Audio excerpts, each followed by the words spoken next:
noise of the rushing world. A gentle voice, a story unfurled, wisdom from a distant shore, opening a brand new door.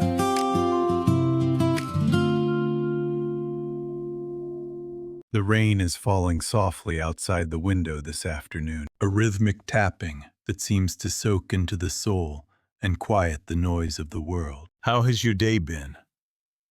In the frantic pace of our modern lives, I often wonder when we last paused to simply listen to the sound of our own breath. Today, I want to gently place a story beside you, a story that might feel uncomfortably familiar, reflecting the parts of ourselves we often overlook in the mirror of the everyday. It is the story of Kim Jiyoung, born 1982, by Cho Nam-ju. Cho Nam-ju was once a scriptwriter for social affairs programs in South Korean television. Perhaps that is why her prose shuns flowery metaphors in favor of the heavy, undeniable weight of fact. Though it is a novel, reading it feels like watching a meticulously crafted documentary, a clinical yet deeply moving observation of a life. When this book was first released in 2016, it sent shockwaves through society. Some wept,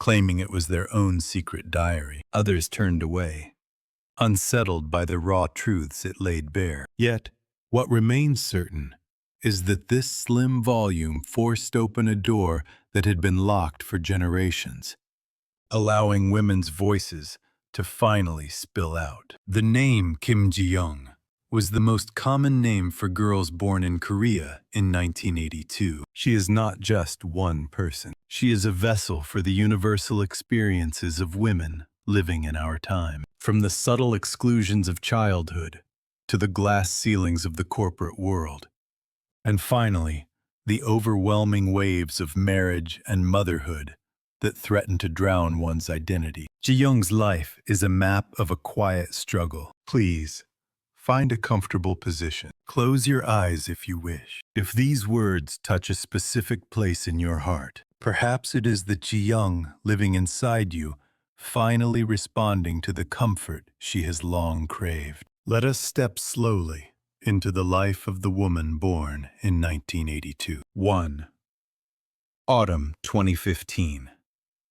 The voice that no longer belongs to her. In the autumn of 2015, 34-year-old Kim Jiyoung began to exhibit a strange symptom. It was as if she were becoming a medium for the living and the dead. Her husband, Jung Dae-hyun, remembers the first time it happened. She began speaking in the voice of a college senior from their student days, and later in the unmistakable tone of her late grandmother. But the breaking point came during Chuseok, the traditional harvest festival, a time when the pressure of family duty reaches a fever pitch. Imagine Jiyoung in the kitchen, as she had been for days, frying pancakes and washing endless stacks of dishes. Her husband tried to help, but his mother's sharp, watchful eyes made every movement tense. Suddenly, a voice that was not Jiyoung's erupted from her throat. "In-law," the voice said to her mother-in-law. Truthfully, wouldn't our Jiyoung want to see her own parents during the holidays? You should let her go home now. It was the voice of Jiyoung's own mother. The room froze. Her husband was terrified. Jiyoung, however, had no memory of the outburst. She only felt a heavy, hot lump of something unidentifiable lodged deep in her chest. When I read this passage, a chill runs down my spine. I don't see a woman who has simply lost her mind. I see a woman whose own voice has been so thoroughly suppressed that it had to hijack the identities of others just to be heard. Jiyoung had quit her job to raise her child. Her name had been replaced by Jungwon's mom. Her spirit, unable to endure the crushing isolation, finally cracked. Cho Nam-ju's clinical, dry description of this possession makes the heartache even more acute. It's a reminder that, when we are forbidden from speaking as ourselves, we may eventually find ourselves destroyed by the very voices we tried to keep inside. It makes me wonder how many of us are carrying around words that aren't ours, simply because our own truths are too inconvenient for the world to hear. Unlike a standard AI analysis that might categorize this as a mere plot point, we must feel the physiological weight of that hot lump in Jiyoung's chest. It is the physical manifestation of a social malady. 2. 1982 to 1994. The childhood map of naturally occurring inequality. To understand the cracks in Jiyoung's adult life, we must go back to the beginning. Born in the early 80s, Jiyoung entered a world where her very existence was an apology for not being a son. Her mother had to bow her head in shame before her mother-in-law for giving birth to 2 daughters before finally producing a boy. In this household, the best of everything, the fluffiest rice, the newest clothes, the undivided attention, belonged to the younger brother. Jiyoung remembers it clearly. The delicious side dishes were always placed in front of her brother. She and her older sister would sneak tastes of their brother's powdered formula, only to be smacked on the back by their grandmother. "Don't take what belongs to the precious son," she would say. At the time, Jiyoung didn't even recognize this as discrimination. It was simply the weather of her life. At school, it was no different. The boys' ID numbers always started with 1, while the girls followed. The boys ate lunch first, while the girls waited in line, hungry. The teachers explained it away with a shrug. Boys have more energy. They need to eat first. Girls should learn to be patient and modest. Looking back, it is staggering how easily we accept these minor deprivations. We are taught that our needs are secondary before we even learn to spell. These layers of exclusion don't just vanish. They form the foundation of a person's self-worth. Jiyoung absorbed the unspoken pressure to be smaller and quieter, like a sponge. It wasn't just about the food or the numbers. It was about the fundamental hierarchy of existence. In these chapters, the author's voice remains steady, almost like a court reporter. But as a reader, you feel a rising indignation. It makes me reflect on how many small things we still tolerate today, under the guise of tradition or natural order, failing to see how they eventually accumulate into a soul-crushing weight. 3. 1995 to 2000. The ordinary terror of adolescence. During her teenage years, Jiyoung learned that the world was not only unequal, but fundamentally dangerous for someone like her. One night, returning home from a late-night cram school, a stranger began to follow her. The terror was visceral, the footsteps matching her pace, the predatory silence of the dark street. She managed to call her father, who met her at the bus stop, narrowly avoiding a tragedy. But the relief was short-lived. Her father's reaction was not one of comfort, but of reprimand. "Why do you go to a school so far away?" he shouted. "Why is your skirt so short? Why do you smile at everyone? You need to be more careful," Jiyoung cried, not just from the fear of the stalker, but from the injustice of being blamed for her own victimization. She learned that while the world told her to study hard and become someone great, it simultaneously warned her that her safety was her own responsibility. And any lapse in modesty was a personal failure. She learned to hide her body, to lower her gaze, and to walk with her keys gripped between her fingers. This logic, that the victim must have done something to invite the harm, is a poison that still lingers in the corners of our society. Jiyoung spent the rest of her youth looking over her shoulder. This period of her life represents the invisible education of women, the curriculum of fear. While her male peers were dreaming of the future, Jiyoung was learning the logistics of survival. It's a heartbreaking realization that for so many girls, the first thing they must master isn't a hobby or a craft, but the art of making themselves invisible to avoid being a target. I find myself pausing here, thinking of all the Jiyoungs who were told their fear was their own fault. 4. 2001 to 2011.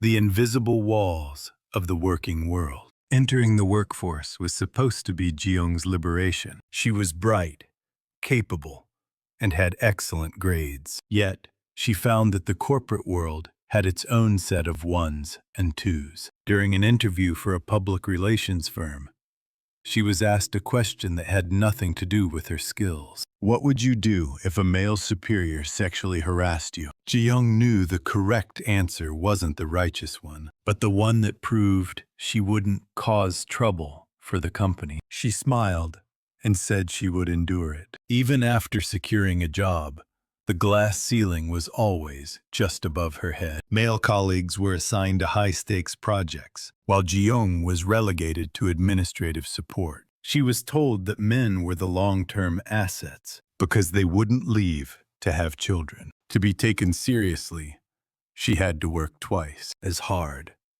stay late at drinking sessions, and constantly prove that her career wouldn't be derailed by her biology. She was running a race on a track filled with hurdles that her male counterparts couldn't even see. The exhaustion Jiyoung feels in these years is something many of us recognize. It's the fatigue of having to prove you're right, to be in the room over and over again. Society demands that women be professional and ambitious, yet it treats them as temporary, replaceable parts. By her 10th year of working, the passion Jiyoung once had was replaced by a deep, quiet weariness. She was a cog in a machine that valued her labor, but resented her humanity. Here, the book's documentary style serves to highlight the systemic nature of the problem.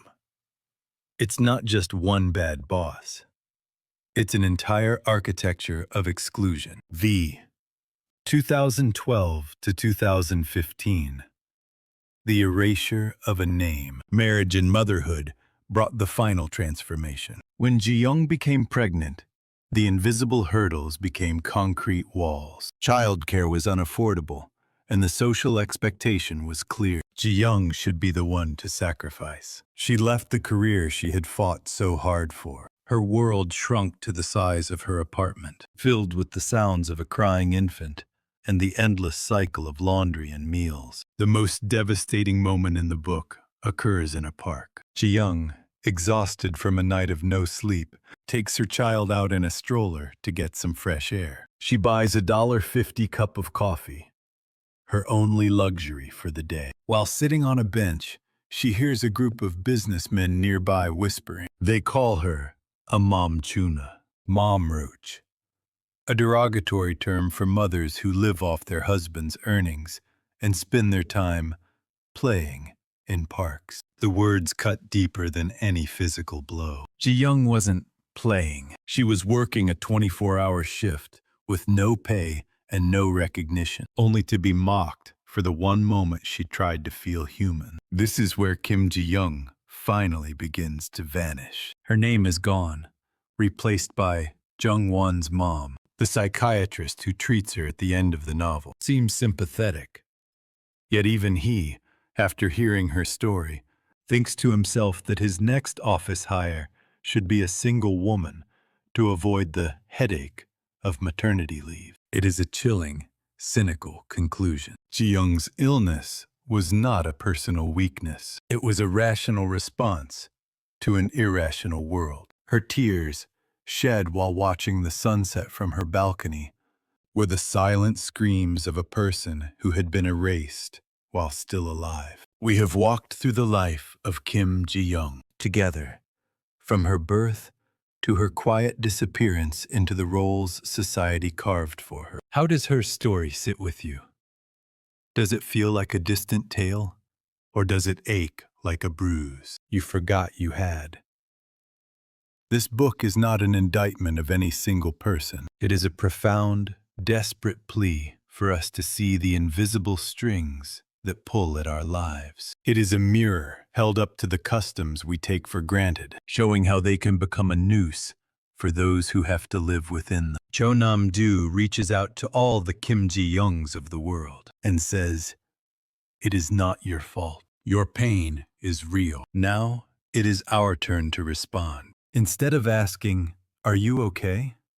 a question that demands a polite lie, perhaps we should say, "I see how hard it has been. I am here with you. We are all running our own races, but we have the power to stop and help clear the hurdles from the tracks of those beside us."